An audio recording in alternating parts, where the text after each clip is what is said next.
Hello and welcome to the conclusion of my One Flew Over the Cuckoo's Nest.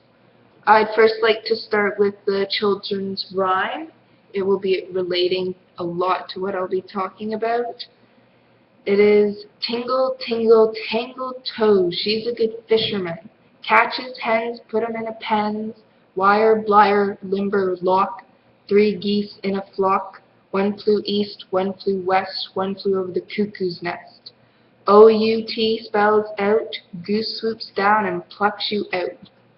So first, analyzing this, it's a great quote for the novel, and we really see why the title of the book is One Flew Over the Cuckoo's Nest.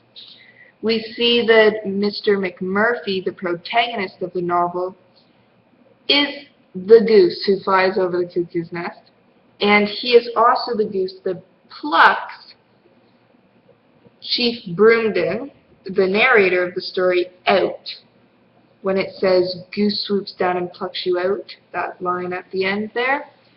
And we see there are kind of 3 representations of different groups through the One Flew East, One Flew West, the One Flew Over the Cuckoo's Nest.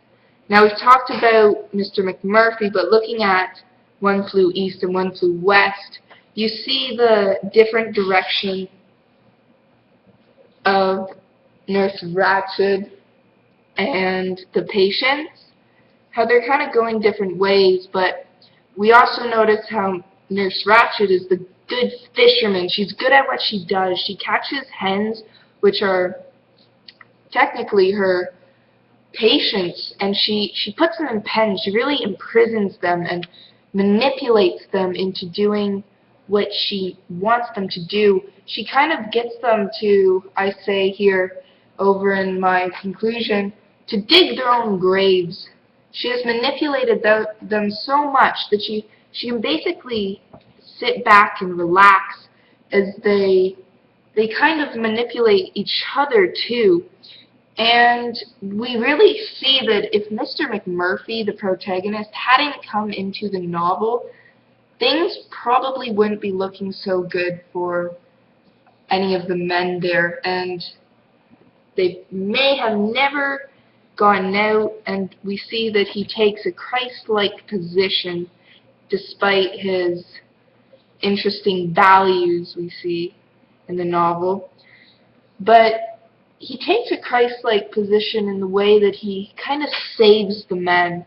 He really puts himself out there, and then for a while he stops because he sees that Miss Ratched has control over how long he stays at the ward, and since he's not been committed, or he has been committed, sorry, unlike the other patients, he can't just leave. So that really does kind of scare him at a point, but we see it kind of turn when he gets back into his groove and really takes on his rebellious role again after Cheswick dies.